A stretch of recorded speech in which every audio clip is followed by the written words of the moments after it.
Folks, it's September. Summer is over. It's time to let go.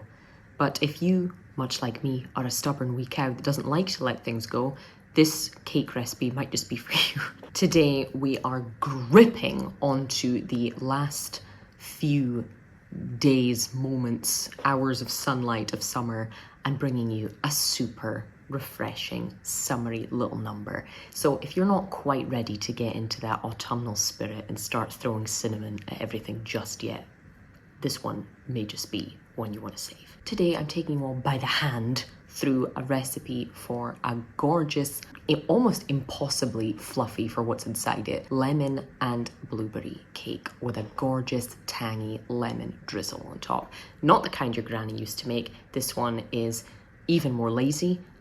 You're not going to need any fancy equipment whatsoever today, folks. There is no technique involved. There is no skill involved. Your oven and your whisk will do everything for you. And by the end, you will have a simple but stunning, fluffy cake scented with vanilla and a lot of lemon, if you like it that way, bursting with gorgeous, juicy summer blueberries, and finished off with an almost crunchy lemon glaze that will just have you licking every corner of your mouth that your tongue can arrive in. Promise. It's not going to take long to make, and it's perfect for taking into the office, for taking to a barbecue, for taking to a dinner party, for just keeping all to yourself. I don't know what you guys do with cakes. You can do whatever you like, but it's perfect for it. I promise that.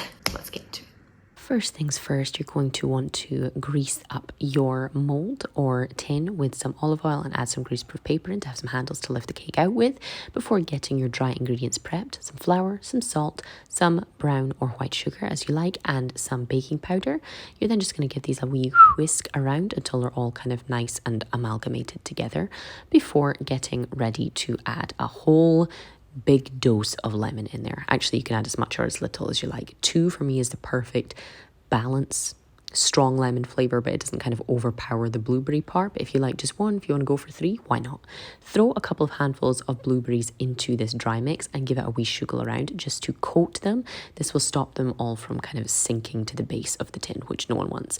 And you're then going to get the somewhat troubling mix of wet ingredients all whisked together, this being yogurt. You can either use vanilla, plain, or even lemon yogurt with some olive oil and some eggs, and then just mix that together, then mix it into your dry ingredients. Be careful not to overmix at this stage as it can make the cake kind of chewy once it's finished. Then pour the mixture into your tin or your mold, top it with some more blueberries and whack it into the oven for roughly half an hour, though I would start checking after 25 minutes because everyone's oven is different.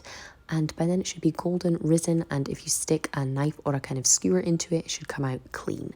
You can then mix together some lemon juice and some icing sugar, super easily to make that glaze, just like the icing you might put on fairy cakes as a kid. And that's it. The glaze is best put on warm if you want it to kind of set on top, but if you like it to stay nice and gooey, feel free to put it on cold. Then you can slice up your cake into squares, into triangles, however you like, and get stuck right in. As I said, this is a perfect kind of summery cake, but it goes really well at any kind of time of day, any season. It's a big favorite of mine. Imagine like the best blueberry muffin you've ever had, but a big sliceable version. That's what we're going for here. Hope you enjoy it every bit as much as we have.